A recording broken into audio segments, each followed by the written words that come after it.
My name is Alex. I know it's late now, but if anyone is awake, I'd like to tell you a story, a true story, about an encounter I had with a very insane and inhuman person. This person, Jeff the Killer. My story of encountering him begins last year on January 10th.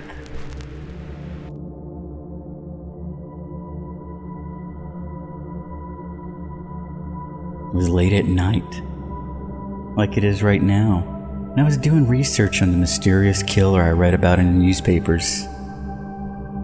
The newspapers all read, "Mysterious white-hooded killer still at large. Body count still rising." Just then, I heard loud banging coming from my bedroom window, and I knew right then and there it was the killer I'd been reading about in the newspapers and researching all this time. But I was hoping I was wrong. I cautiously approached my bedroom window and slowly opened my curtains, and I was shocked to see the killer staring straight at me with coal black eyes and red grinning smile. The killer was holding a bloody kitchen knife in his right hand, and he was still staring at me with that sickening grin. I quickly closed my curtains and ran to my sister's old room. I hid in the closet and shut the closet door. Then I quickly locked the closet door and sat down quietly.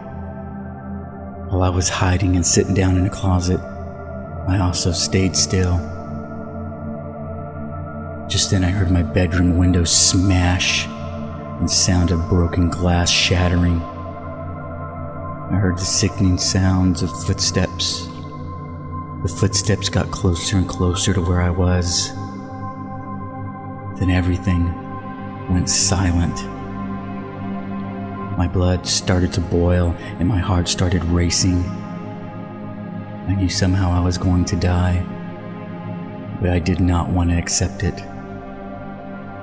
Somehow the killer could smell my fear, and he knew exactly where I was hiding, like a hunter after its prey.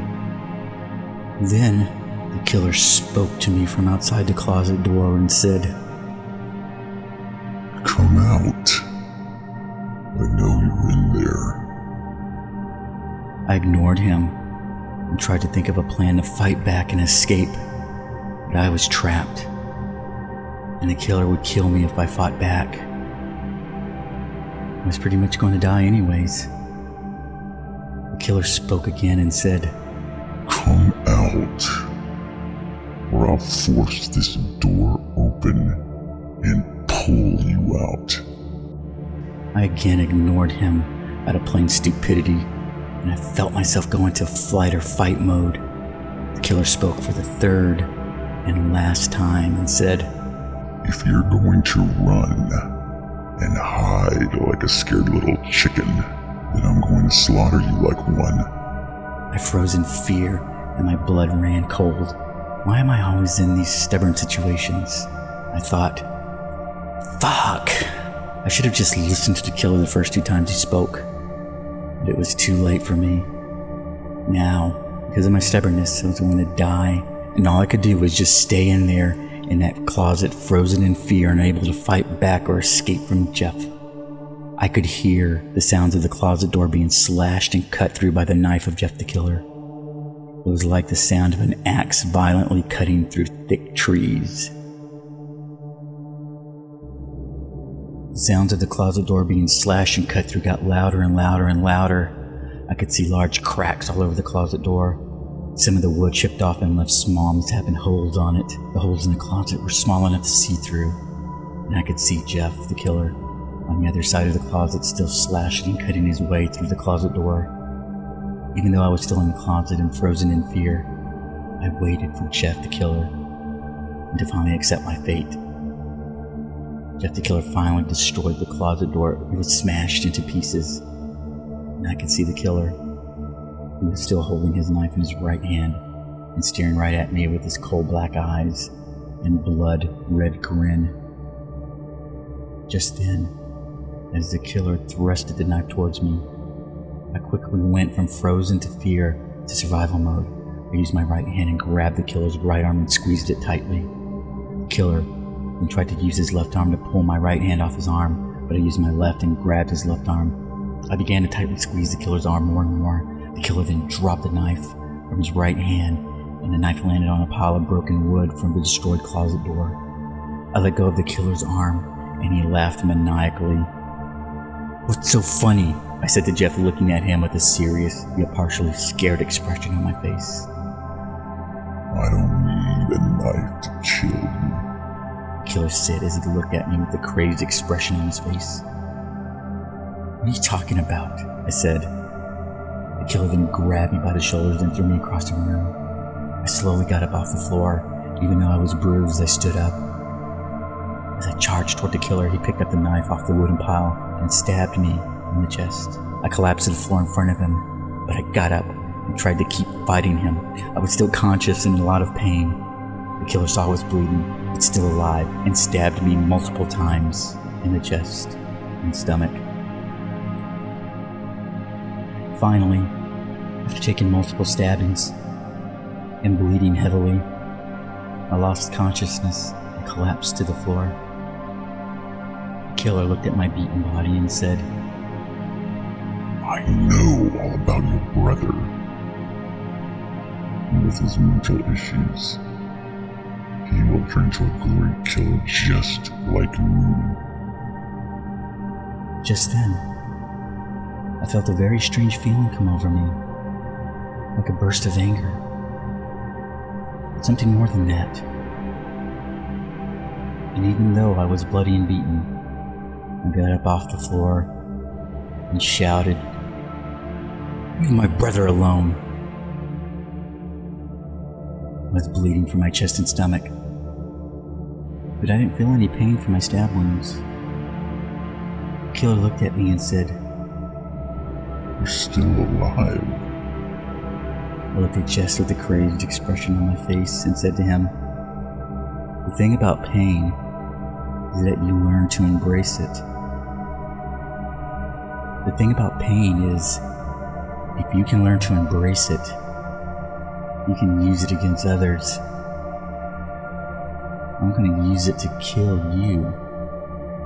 The killer laughed maniacally and said, "You can't kill me. I'm not human anymore." The killer then grabbed his knife and thrust it towards me, and I saw the knife about to pierce my flesh. Everything went black, and I lost consciousness. Hours later, I woke up and was shocked by what I saw. It was gruesome, and I had caused it. I saw the killer's knife in my right hand, and the killer was bleeding and looking at me with cold black eyes and smiling at me with his blood-red grin. The killer was laughing as he bled on the floor and said, "Now you're one of us, and you're no longer human. Now you're a psychopathic killer, and you have the will to be forced to murder and kill for eternity." I dropped the bloody knife and mumbled over and over again, "No, no, no." The killer looked at me with a crazed expression on his face and said, "You're too late. You can't stop what you are. You can't stop what you are about to do. Now, go to sleep."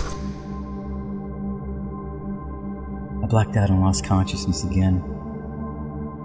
I was greeted by a nurse and said, "How did I get here?" The nurse said, "Your parents found you and brought you here." I was glad to be alive, but I just couldn't stop thinking about what the killer said to me.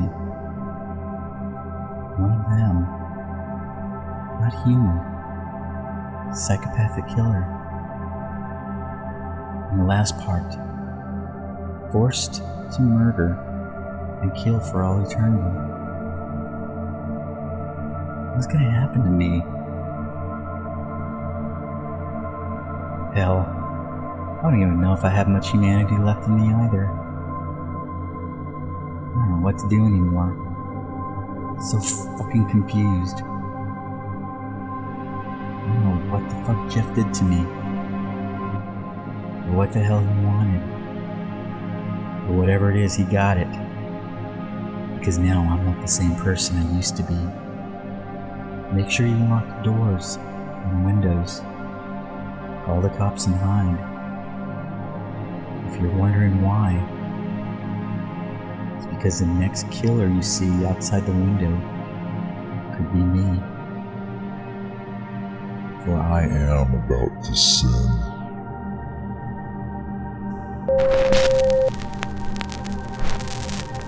Hello everyone.